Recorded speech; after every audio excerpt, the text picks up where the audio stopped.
Haryana suspense థ్రిల్లర్లో BJP అదరగొట్టింది. Exit poll అంచనాలను తలకిందులు చేస్తూ హ్యాట్రిక్ విజయానికి చేరువైంది.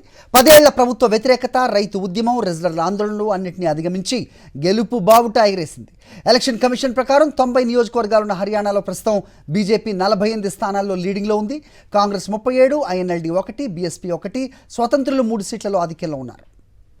ముఖ్యమంత్రిని మార్చడం ద్వారా ప్రభుత్వ వ్యతిరేకతకు చెక్ పెట్టడం బీజేపీ ఫార్ములా. ఇక గుజరాత్, ఉత్తరాఖండ్, కర్ణాటక, త్రిపురలో ఇదే వ్యూహాన్ని అనుసరించింది కమలదళం. హర్యానాలో కూడా ఇదే చేసింది. సరిగా ఎన్నికలకు 4 నెలల ముందు మనోహర్ లాల్ ఖట్టర్ స్థానంలో ఓబీసీ నేత నయాబ్ సింగ్ సైనిని సీఎం చేసింది బీజేపీ హైకమాండ్. రాష్ట్రంలో 30% ఉన్న ఓబీసీ సీట్లను ఏకీకృతం చేయాలన్న బీజేపీ వ్యూహం ఫలించినట్టుగా ఫలితాలు స్పష్టం చేస్తున్నాయి. రాష్ట్రంలో 27% ఉన్న జాట్లు ఈ ఎన్నికల్లో పెద్దగా ప్రభావం చూపలేకపోయారు. హర్యానాలో ఎగ్జిట్ పోల్స్ తలకిందులయ్యాయి. ఏ ఒక్క సర్వే ఓటరు నాడి పట్టలేకపోయాయి. India Today, C voter, Axis My India అన్ని ప్రముఖ సంస్థల సర్వేలన్నీ కూడా రాష్ట్రంలో కాంగ్రెస్ సునాయాస విజయం సాధిస్తుందని అంచనా వేశాయి. కానీ ఫలితాలు మాత్రం అందుకు పూర్తి భిన్నంగా వచ్చాయి. హర్యానాలో కాంగ్రెస్ ఓటమికి చిన్న పార్టీలే ప్రధాన కారణంగా కనిపిస్తోంది. కాంగ్రెస్ విజయానికి ఆమ్ ఆద్మీ పార్టీ దారుణంగా గండికొట్టింది. దాదాపు 2% ఓట్లు ఆప్ అభ్యర్థులకు పోలయ్యాయి. ఆప్తో పాటు ఐఎన్ఎల్డీ, బీఎస్పీ కూటమి భారీగా ఓట్లు చేర్చడం బీజేపీకి కలిసొచ్చినట్టుగా కనిపిస్తోంది. అందుకే బీజేపీ కంటే ఎక్కువ ఓట్లు రాబట్టినా వాటిని సీట్లుగా మలుచుకోవడంలో విఫలమైంది కాంగ్రెస్. అంతర్గత కుమ్ములాట్లతో పాటు ఎక్కువగా జాట్స్పై ఫోకస్ చేయటం, జాటేతర ఓట్లు బీజేపీకి వెళ్ళటం కాంగ్రెస్ కొంప ముంచాయి.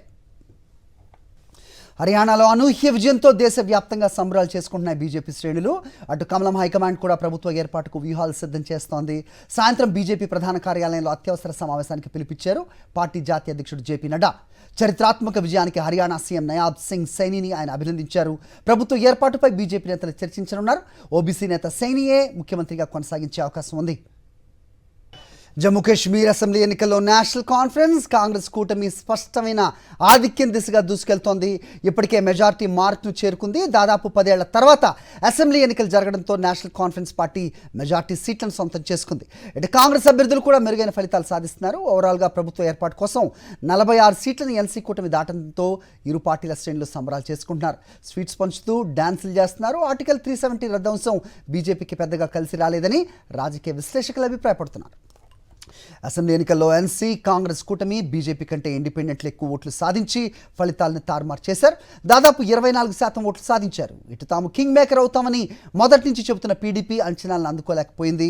ఆ పార్టీ కేవలం 4 చోట్ల మాత్రమే ఆధిక్యాన్ని ప్రదర్శిస్తోంది. గతం కంటే దారుణంగా సీట్లను కోల్పోయింది. ఈ ఎన్నిక బీజేపీ సైతం అంచనాలను అందుకోలేకపోయింది. 26% ఓట్ షేర్ సాధించిన 30 సీట్లను సాధించలేకపోయింది. షోఫియాన్ రీజియన్లో బీజేపీ అధికంగా ఓట్లను రాబట్టుకున్నట్టుగా తెలుస్తోంది. బిల్వార్, రామ్నగర్, బషోలి, జమ్మూ నార్త్, జమ్మూ వెస్ట్, అఖ్నూర్ సహా పలు కీలక ప్రాంతాల్లో బీజేపీ ఆధిక్యంలో నిలిచింది. ప్యారిస్ ఒలింపిక్లో పథకం మిస్ అయిన రెజ్లర్ వినేష్ ఫోగాట్ తొలి అడుగులోనే పాలిటిక్స్లో విజయం అందుకుంది.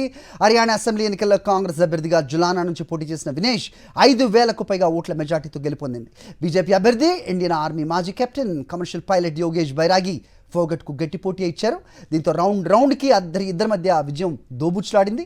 ఓ దశలో వినేష్ వెనుకబడడంతో ఆమె కౌంటింగ్ కేంద్రం నుంచి వెళ్ళిపోయిందన్న ప్రచారం కూడా జరిగింది. 13 రౌండ్ల తర్వాత లీడ్లోకి వచ్చిన వినేష్ ఫోగట్ ఆ లీడ్ను విజయంగా మలుచుకుని హర్యానా అసెంబ్లీలో అడుగు పెట్టబోతోంది.